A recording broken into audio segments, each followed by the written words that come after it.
Inchi kochonjo, rais ni mmoja, William Samoei Ruto. We don't have the opposition. Rais amesema very, very clear. He believes in an accountable government.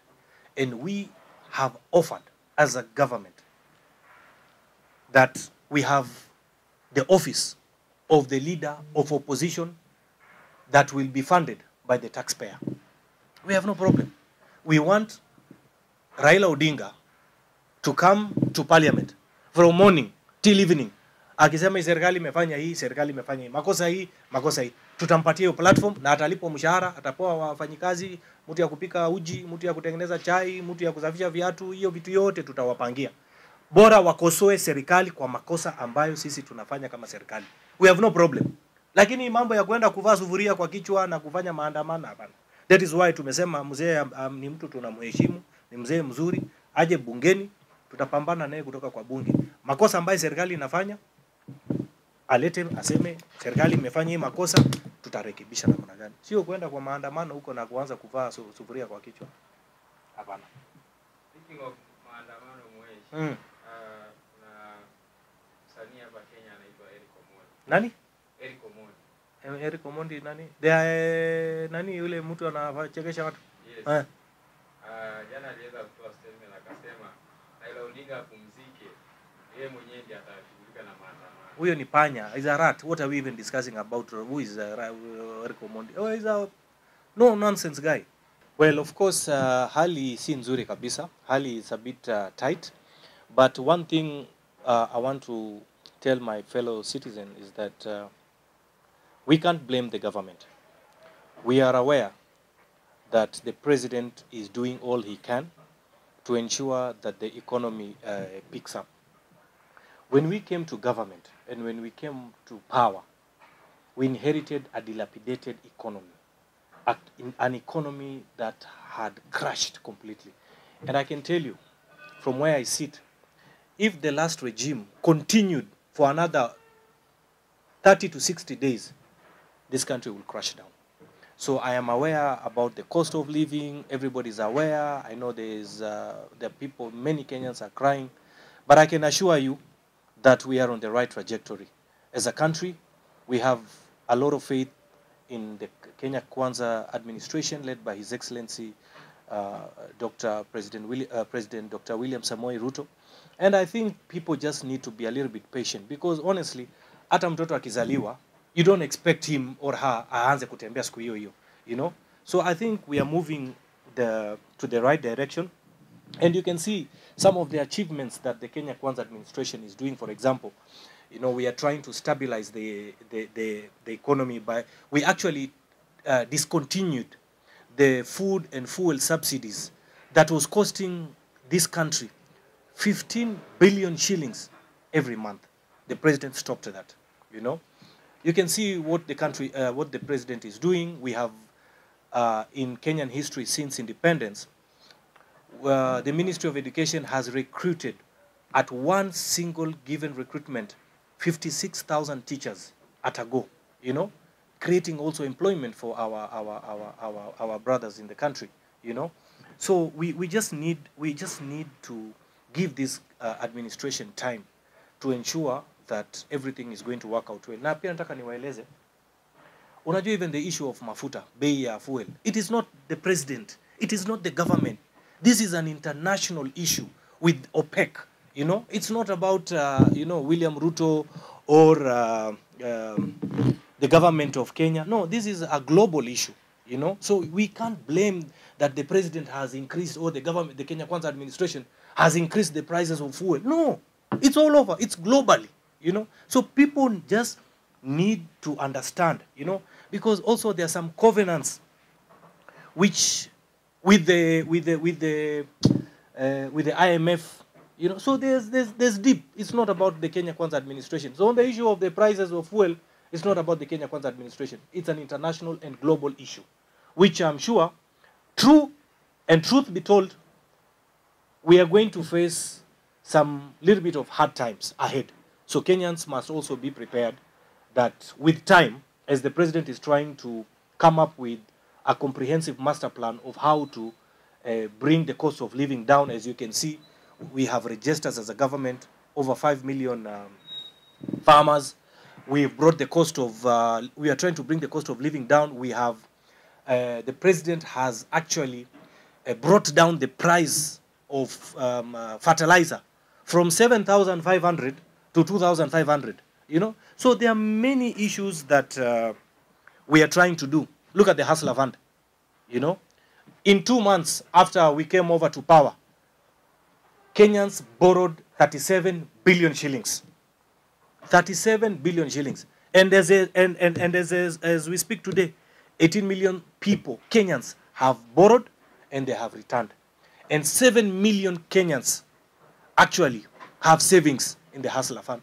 So we need to give this government time. And I want to ask and plead with my country, men and women, please give this government time and everything is going to work out in due course. My name is William. Yes, William. So we've seen when the president was doing his campaign, there was one time he was, I think, commissioning a road. He said that he knows these taxes are, we are waking up every day. What wakiongezea tax every day. Yeah, it's true. Yes, yes, He yes. said that. Yes, he did. Yes. But now we are seeing, like yesterday or the other day, April raised the taxes of fuel. My brother, I have just told you, this is not the issue. It's not about the Kenya Kwanza administration or the president. No, it is a global issue with OPEC. It's not about Kenya. It's all over the world. Prices have gone up. So it's not about Kenya. So we cannot blame the president and say that, oh, you know, the president is... No, no, no, no, no, no, no. It's a global issue, period. But I think he said again that he knows the cartels that are raising fuel every now and then. He said that. At that time, when he was the deputy president? Yes. Yes. And that is why when he took... You see, at that time, the president, His Excellency, the president, then was the deputy president. He did not have the instruments of power. So he couldn't do much to fight the cartels. Because the cartels, the cartels were coming from the previous regime. Now the president has the instrument of power.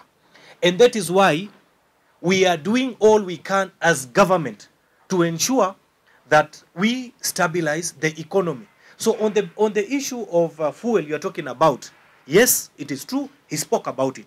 And yes, I can assure you and confirm to this country that yes, the president is doing all he can to ensure that the stability of the fuel with time will go down. Mheshimiwa, there is a feeling in a go around the country that maybe His Excellency the President overpromised na sasa anadeliver because hakuwa na clue about running government. My friend, let me tell you something. You cannot say that the president has no clue. This is a man that I personally and many Kenyans believe in. And that is the reason why we voted for William Samoei Ruto, His Excellency, our president. Why? Because we have faith in him. Because the country has faith in him. We came in from an electioneering period. Kenyans spoke. They voted for him. They didn't vote for a fool. They voted for someone they believed in, someone who believes in the rule of law, and someone who actually is going to change the lives of the 50 million plus Kenyans.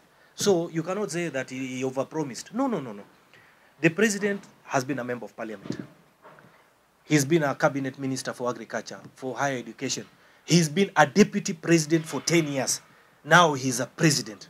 My friend, he's someone who has experience. So let us give the president time, and I'm sure he's going to deliver. Kwa imani tu labda, maybe how long? Unajua Wakenya wanajiuliza how long? Ama ni kaende. Sio kaende. We are going to, we cannot predict. You know, it's like the weather. You cannot predict how it's going to be. But I just want to say one thing on that point. Let us just be patient. This is a new government. We have just come to office 1 year. We are in government. It is only 1 year. We still have time. So please give us time. Give this administration time. I assure you now, hakikishia kwamba yale ambayo yale zile programs ambazo Rais William Ruto amepangia taifa hili, it is going to be amazing. So let me give you an example. Today, as we speak, all the 47 counties katika taifa hili letu la Kenya, all the 47 counties, they've been paid money. No single county hata moja ambaye wanadai serikali. In the last regime, you had governors wanasema they are going on strike. You know, wanafunga ma county governments. Sijui nini, sijui. Today, all the county governments have been paid billions of shillings. Nobody has a question. Number two, some of us like myself, all members of parliament, all of us, we have received our CDF. Myself, I have received about 157 million shillings, you know. So we are okay, you know. So those funds we are going to utilize and ensure that mashinani, watu wanapata maendeleo.